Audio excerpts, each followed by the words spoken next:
So this episode is actually sponsored, I'm excited to say, by American Bass. So this is a subwoofer that they've sent me for this episode. We thank them so much for sponsoring this and making this possible. I want to show them what they sent for us.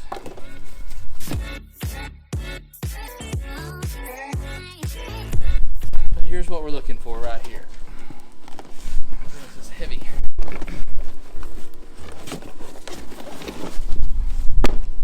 So this is one of their more entry-level subwoofers. This is an XD.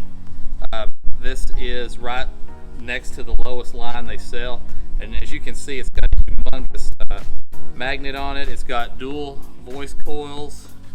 Let's see, it is a 4 ohm.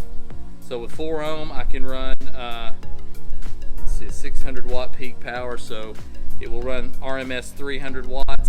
I can run this at 2 ohms. My amp will work perfectly with that. It runs 270 RMS, so I'll need to run this in parallel. I'll show you how to do that here in a minute. But yeah, this thing is going to be exactly what I need for my purposes. But American Bass, they've been around since the 90s. They've broken many world records. So this is a spot where you can get you an awesome speaker at a great price. Go to their website at americanbass.com, put IMPROVE in the coupon code, and you'll get a 20% discount. So again, thank you American Bass for sponsoring this episode, and go support them and support me by supporting them. Thank you very much. So let's get a hole drilled in this, and we can just go ahead and wire everything up. This kit that I bought, and I can't remember how much it was. It wasn't very much, but this comes with everything you need. It comes with your ground. It already has the pieces put on the end of it, the connects. You've got a amp power on wire here. You've got your power wire to your amp. You've got your RCA cables. You got your speaker wire. So everything you need, and basically they give you a larger wire for the price of a smaller wire. You're going to be always better off with a little bit larger wire than you need than a little bit smaller wire than you need. So I'm going to set this power cable. This is going to have to go to our battery. So this is going to have to go from the front of our car all the way here to the back. The ground, it comes with this nice case over it. The ground will not have to go very far, so therefore it's not as long. Yeah, it's a large cable as well. Nice stranded cable. You always want stranded so it's super flexible and easy to work with. This is a 4 gauge, I do believe. Yes, 4 gauge. So, oh, nice RCA cables. Look at these. Real nice. Now these are pretty long. I don't need long ones, so I don't know what I'm going to do on this. If I'm going to use these or buy some pretty short ones, I'll probably just end up tucking this away neatly and using these because these look pretty nice. Also, we got a fuse block, 100 amp fuse. Yeah, that should do it. With some other connects and covers, wire ties, even a grommet to go through the firewall. So what I'm going to do is I'm going to go over how to run these in parallel, and then I'm going to run it a little bit different. I mean, I'm running it in parallel, but these are huge speaker cables, so I'm not going to be able to fit 2 in each. So I went and got some wire nuts for that, because most of these connects will not handle the huge wire. Man, these things have got some massive wires going to these voice coils. This is a real quality speaker.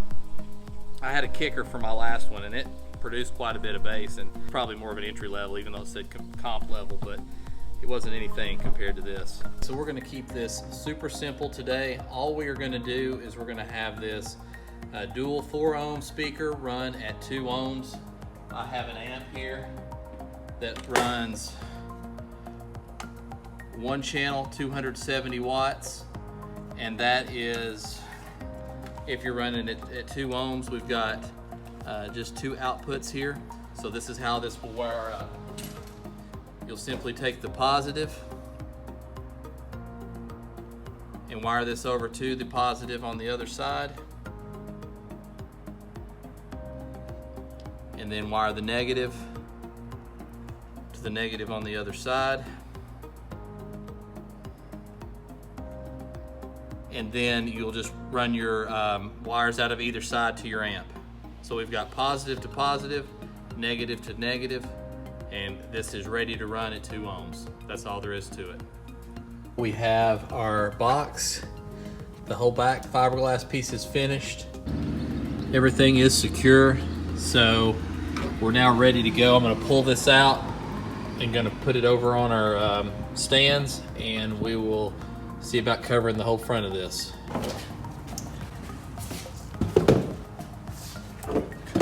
So this is the bottom. And I've got some felt here. I'm just gonna drape that across and try to kind of secure it tight.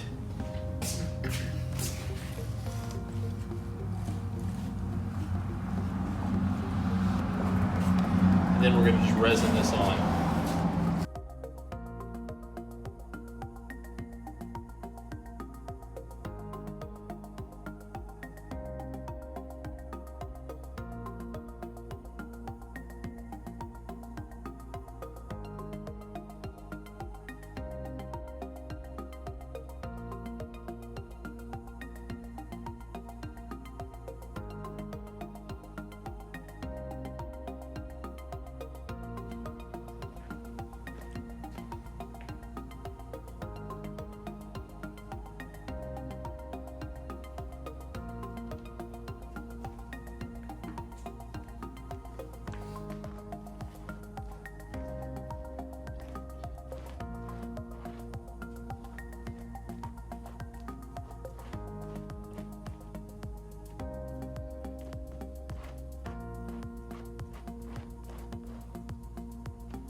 We are going to get to carpeting this box. I've checked around, and my research tells me on these boxes like this where you don't have a bottom of the box or something where you can do a lot of stapling to after you pull it tight, the best thing to use is contact cement. I am familiar with contact cement, however, I've never personally used any of the contact cement, so this is going to be a little bit new. I did read the directions thoroughly. This stuff's very flammable. The fumes will kind of go down to the bottom of the house and even into the basement, so if you've got an open front flame, you know, that won't work. It even says to shut off the gas main, but I'm working in a well-ventilated garage here. I've got a gas water heater, but it's way up off the ground, so I'll be fine. What the directions say to do, and again, read them thoroughly for yourself, but it basically says what we need to do is get this product moved all around and then let it dry. And then we're going to do the same thing on the carpet. And then we're going to let that dry. So really the first thing we should be doing, which I've already got some stuff there on it, I've kind of loosely cut this to fit. So I think we're going to be fine. We're just going to trim the edges on it so kind of get an idea of what this is going to lay out like. What I'm going to do, since I'm not super familiar with this product, is I am only going to put this on the face of the product, and then I'm gonna lay it in, and then I'm gonna separately go around and do the edges.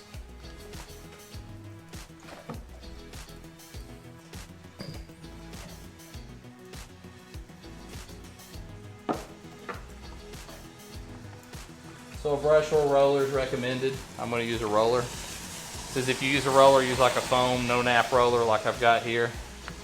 And it should look like a clear varnish whenever it's applied correctly.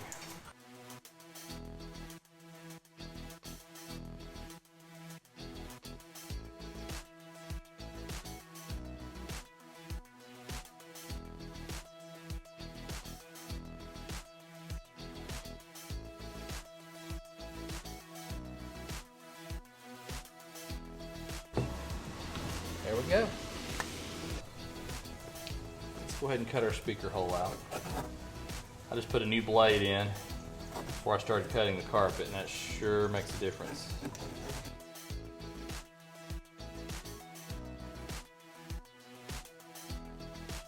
Now for our fix, a little black satin spray paint for the carpet.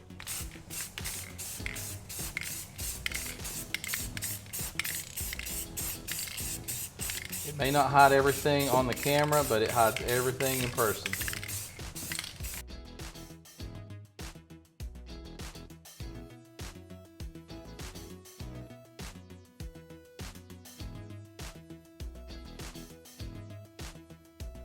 I'm going to get out a drill bit that is the size of one of these wires.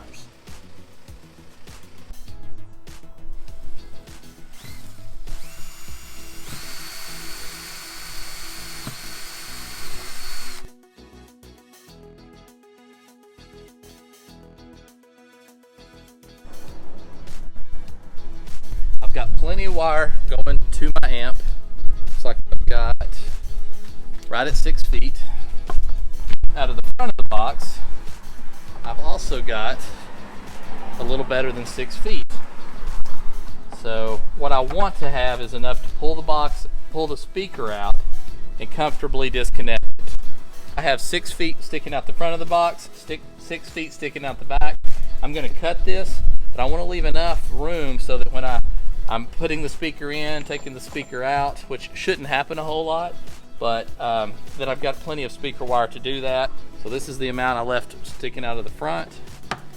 This is the amount I'm going to use to run the speaker in parallel. We ran red to red, black to black, positive to positive, negative to negative. We're going to do the same thing here. All right. So again, we're going to take a negative and a negative, and then the negative coming from the amp. And we're going to twist these 3 wires together. We're going to put this large wire nut on here. So what we have now is, from the amp, we've got negative to negative and negative to negative. And I should be able to fit these wires in here.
Thanks for American Bass for sponsoring us on this video. We really appreciate it.